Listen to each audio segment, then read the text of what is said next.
मी पाचोरा तालुक्याचे युवा नेते आदरणीय अमोल भाऊ शिंदे यांना विनंती करतो की आपण आजच्या बैठकीच्या साठी सगळ्या सभेला मार्गदर्शन करावं. आदरणीय अमोल दादा.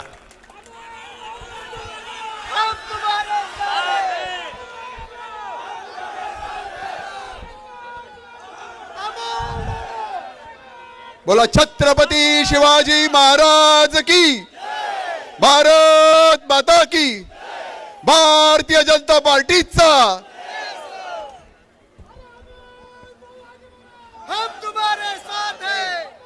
येत्या 2 दिवसांनी म्हणजेच 2 तारखेला होऊ घातलेल्या पाचोरा नगरपालिकेच्या इलेक्शनच्या निमित्ताने इथे होत असलेल्या या विराट सभेनिमित्त व्यासपीठावर उपस्थित असलेले आपले सर्वांचे सन्माननीय माननीय नामदार गिरीश भाऊ, आदरणीय चाळीसगावचे आमदार मंगेश दादा, माजी आमदार दिलीप भाऊ, वैशालीताई, व्यासपीठावर उपस्थित असलेले सर्व सन्माननीय, व्यासपीठावर उपस्थित असलेले येत्या 3 तारखेला होणारे सर्व सन्माननीय नगरसेवक,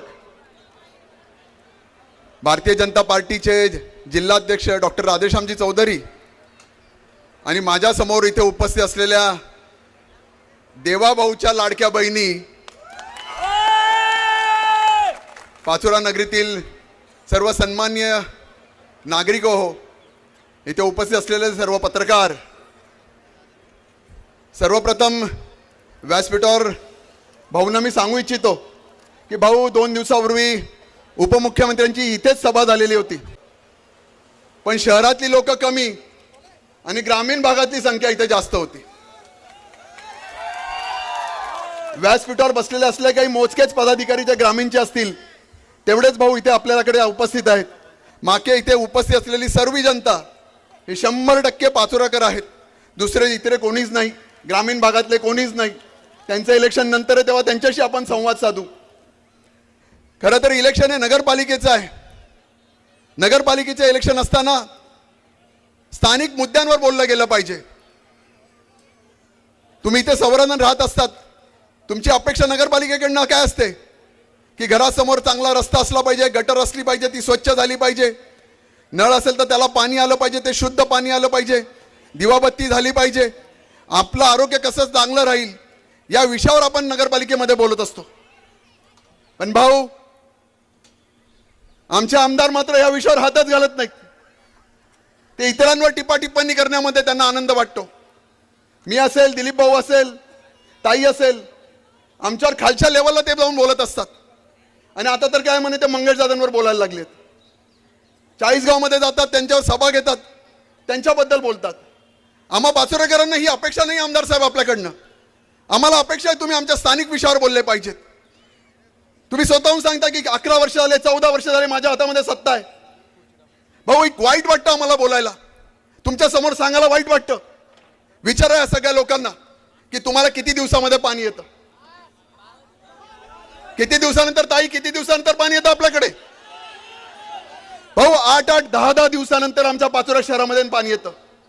गिरनार धरण पूर्णपणे 100% भरलेलं आहे. आमच्या त्या पाचोरामध्ये केटीवेर आहे, केटीवेर 100% भरलेलं आहे. पाणी ओसंडून वाहत आहे. पण हे असताना सुद्धा आमच्या पाचोऱ्यामध्ये 8-8, 10-10 दिवस पाणी येत नाहीये. भाऊ, मी प्रचार करत असताना बाहेरपुरा भागामध्ये फिरत होतो, कृष्णापुरी भागामध्ये फिरत होतो, शिवाजीनगर भागामध्ये फिरत होतो. इथे आमची सर्वसामान्य जनता राहते, गोप गरीब जनता आमची इथे राहत असते. मी जेव्हा प्रचार करत होतो, आमच्या माता भगिनीकडे मतं मागायला जात होतो, तर त्यावेळेस त्यांच्या घरासमोर मोठमोठे 200 लिटरचा बॅरल भरलेला होता भाऊ. त्याच्यानंतर थोडा छोटा अजून तुटलेला बॅरल होता. त्याच्यानंतर घरातली छोटी मोठी भांडी ठेवत होती. मी ताईंना विचारलं का ताईला की काय हो, म्हटलं एवढं कसं ठेवतात. ताई मला उपरोक्ताने म्हणाले, भाऊ पाचोऱ्यामध्ये 10 दिवसानंतर पाणी येतं म्हणून असं आम्हाला ठेवावं लागतं. फक्त आम्ही चमच्यामध्ये पाणी ठेवायचं राहिलं, नाही तर आम्ही सगळ्या भांड्यांमध्ये पाणी ठेवतो. अशी अवस्था आमची पाचोऱ्याची झालेली आहे. कुठे नेऊन ठेवलं आमचा पाचोरा. आज जर कधी कोणी विचारलं की आमचा पाचोरा कुठे आहे, तर आज आमच्या पाचोऱ्याचं नाव खराब झालेलं आहे. काय म्हणतात बाहेरच्या गावात लोक की पाचोरा हा गुंडगिरीने भरलेला पाचोरा आहे. सगळे लोक गुंड इथे असलेले आहेत आणि यांना पाठिंबा कोण देत असेल तर आमचे आमदार देत असतात.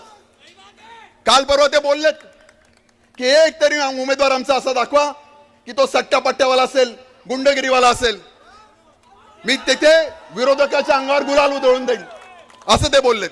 काय बोललेत की आमच्या प्रभागामध्ये 28 लोकांपैकी एक जरी तुम्ही उमेदवार दाखवला की जो सट्टापट्ट्यावाला आहे, तर मी तुमच्या विरोधाच्या अंगावर गुलाल टाकून देईल. होय अप्पासाहेब, मी तुम्हाला सांगतो, ज्यांच्यावर पोलीस स्टेशनमध्ये गुन्हे नोंद आहेत अशा लोक तुम्हाला सांगतो, प्रभाग क्रमांक 14, प्रभाग क्रमांक 2, प्रभाग क्रमांक 3, प्रभाग क्रमांक 6, भाऊ इथले सगळे उमेदवार हे सट्टापट्ट्यावाले आहेत, गुंडगिरीवाले आहेत, यांच्यावर अनंत गुन्हे आहेत. हे सांगायची कोणाला गरज नाही. मी आप्पासाहेबांना सांगतो, तुम्ही आमच्यावर गुलाल उधळू नका. या 2 तारखेला आम्ही जिंकूनच आमच्या अंगावर गुलाल उधळू. तुमची गुलालाची आम्हाला गरज नाही. अरे आप्पासाहेब, तुम्हाला तर उमेदवार सुद्धा सापडले नाहीत. तुम्ही आमचे पळवलेले उमेदवार तुमच्याकडे उभे केलेत. भाऊ त्यांच्याकडे उमेदवार सापडले नाहीत. 3 टर्मचे ते आमदार आहेत की नाही, मग त्यांना त्यांचे उमेदवार पाहिजे होते की नाही, संघटना मोठी आहे की नाही. त्यांनी भाऊ प्रभाग क्रमांक 1 मध्ये आमचा उमेदवार, प्रभाग क्रमांक 4 मध्ये आमचाच उमेदवार, प्रभाग क्रमांक 10, 5, 14 असे जवळजवळ 6 प्रभागामध्ये माझे, दिलीप भाऊंचे आणि ताईंचा, आमच्याकडचे असलेले उमेदवार त्यांनी उभे केलेत. त्यांना 14 मध्ये तर दोघं आपलीच आहे भाऊ, म्हणजे त्यांच्याकडे उमेदवारच नाही. अशा पद्धतीमध्ये ते उमेदवार त्यांना भेटले नाहीत. स्वतः गाडीवर किक मारून लोकांच्या घरी जात होते, बाबा रे माझ्याकडनं उमेदवारी कर, माझ्याकडनं उमेदवारी कर, तुला काय लागेल ते मी तुला देतो, तू ये आमच्याकडे उभे राह. कारण त्यांच्याकडे तसे तोला मोलाचे लोकच नव्हते भाऊ की जे जनसामान्यामध्ये जातील आणि ते त्याच्यावर मतं मिळू शकतील. मला खूप वाईट वाटतं भाऊ की खरी स्थानिक लोकांवर बोललं पाहिजे होतं, स्थानिक विषयावर त्यांनी चर्चा केली पाहिजे होती, आरोग्याच्या विषयावर बोललं पाहिजे होतं. काल उपमुख्यमंत्री आलेत, कदाचित भाऊ आपल्याला बोलायला जड जाईल, पण मला बोलायला काही अडचण नाही. उपमुख्यमंत्री साहेबांनी उद्योग मंत्र्यांना फोन लावला, उदयजी सामंत. भाऊ असं त्यांनी 6 ठिकाणी केलं. किती? आकडा वाढतच चाललाय उपमुख्यमंत्री साहेबांचा. खरं तर त्यांना मी माफी मागतो, मी इतका मोठा नाहीये मी उपमुख्यमंत्री बोलेल, पण आमच्या आमदारांनी त्यांना सांगितलं होतं की बाबा आमच्याकडे आमचे तरुण बेरोजगार आहेत, आमच्या तरुणांना हाताला काम नाही, मग इथे आमच्याकडे MIDC झाली पाहिजे. मग उपमुख्यमंत्री साहेबांनी उद्योगमंत्रींना फोन लावलात आणि तिकडे जाऊन, अरे साहेब बोला बोला, काय नाही आमचे किशोर आप्पा म्हणतोय तिकडे MIDC नाहीत. त्यांनी लगेच सांगितलं की मी देतोच, 1 महिन्यामध्ये MIDC मंजूर करून देतो. बरं इथे तर केलंच केलं, सगळ्या ठिकाणी 8-9 ठिकाणी केलं. अशी ही बनवावीन मी. म्हणजे त्यांना असं वाटतं की इतर तिकडचं मला माहित नाही, पण त्यांना असं वाटतं की आमच्या पाचोरेकरचे लोक मूर्खच आहेत की काय, त्यांना कळतच नाही. सांगायची गरज नाही, सोशल मीडिया खूप जोरात झालाय, त्यांनी केलेलं सगळ्या ठिकाणी माहिती पडून गेलं, लोक आता हुशार झालेत भाऊ. तुम्ही सेम गोष्ट सगळ्या ठिकाणी बोलता, ते सांगायची गरज नाही. खरं तर एखादी MIDC जर करायची असते तर त्यावेळेस तिथे चांगली जागा असली पाहिजे, तिथे रस्ते झाले पाहिजे, 24 तास पाणी असलं पाहिजे, 24 तास लाईट असली पाहिजे. असं सगळं जेव्हा काही असेल तेव्हा मोठे उद्योगधंदे तिथे येतात आणि मग तेव्हा जाऊन कुठेतरी मोठी नोकरी विकुरी सगळं असं काम चालतं. पण ते होण्याच्या अगोदरच ते मुंगेरीलालचे सपने असतात तर ते सपने ते आम्हाला दाखवतात पाचोरेकरांना. पण आप्पासाहेब, ही पाचोरेकर जनता तुमच्या आता भूलतापाला बळी पडणार नाही आहेत. ही पाचोरेकर जनता आता शुद्ध आहेत, आम्हाला काहीच नको आहेत. भाऊ काय पाहिजे आम्हाला? आम्हाला रोज नियमित स्वच्छ पाणी पाहिजे, शुद्ध पाणी पाहिजे. होय, मी इथे तुमच्या समोर वचन द्यायला आलेलो आहे. भारतीय जनता पार्टीचे सर्व उमेदवार आणि नगराध्यक्ष उमेदवार हे तुम्ही भरघोस मतांनी निवडून दिले ना, या सगळ्यांसमोर मी गिरीश भाऊंसमोर बोलतो की आपल्याला रोज आणि नियमित आणि स्वच्छ पाणी देण्याचं आश्वासन आज आम्ही इथे तुम्हाला देतो.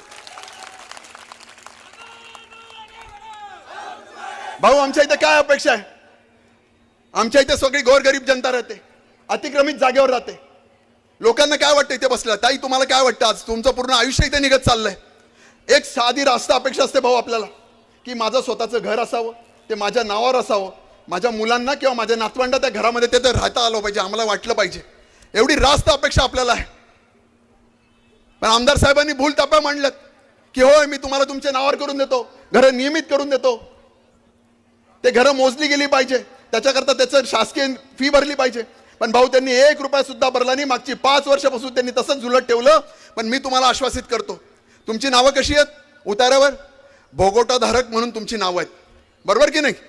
तुमची सगळी नावं काय नाही बोगोटा तुमच्या नावावर आहेत का घरं?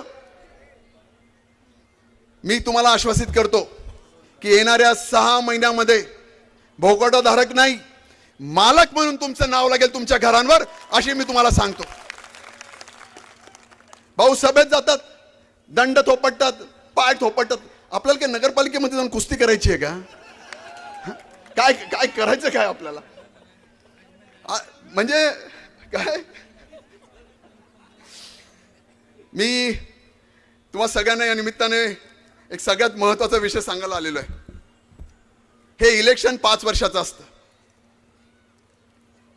पण मी तुम्हाला आश्वासित करू शकतो की जर कधी तुम्ही 5 वर्ष आम्हाला सत्ता दिली ना, तर तुम्हीच तुमच्या आयुष्यभर म्हणाल की होय, आम्ही अशा व्यक्तींच्या हातामध्ये सत्ता दिली होती, त्याच्यामुळे आमचं आयुष्य बदललं. हे 5 वर्षाकरता नाही, तर तुमच्या आयुष्याकरता आम्ही अशी सत्ता देण्याचं आमचं काम राहणार आहे. बोलण्यासारखं खूप काही आहे.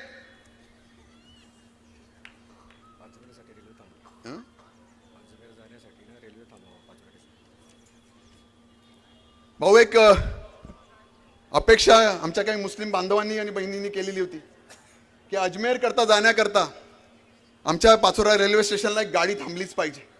मी नक्कीच तुम्हाला एक आश्वासित करीत होते माझ्या इथे असलेल्या मुस्लिम बांधवांना आणि बहिणींना की आपले माननीय खासदार स्मिताताई यांच्या मार्फत तो पाठपुरावा करून ती सुद्धा मागणी आपली कशी पूर्ण करता येईल अशा पद्धतीमध्ये आपण नक्कीच काम करू.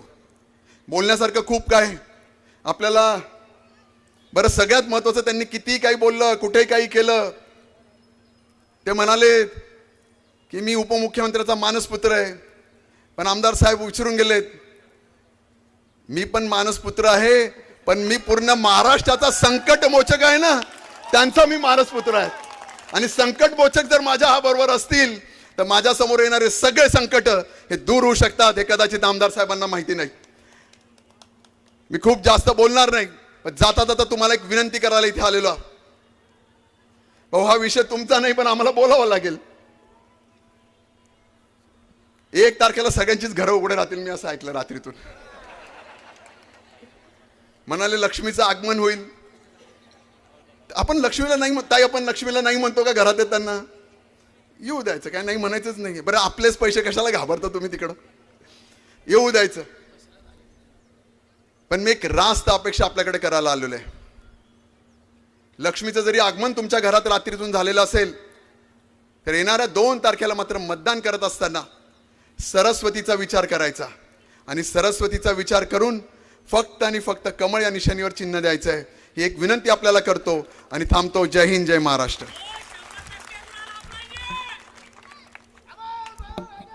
धन्यवाद. आमच्या चॅनलला लाईक करा, सबस्क्राईब करा, बेल आयकॉनवर क्लिक करा आणि हो शेअर करायला विसरू नका.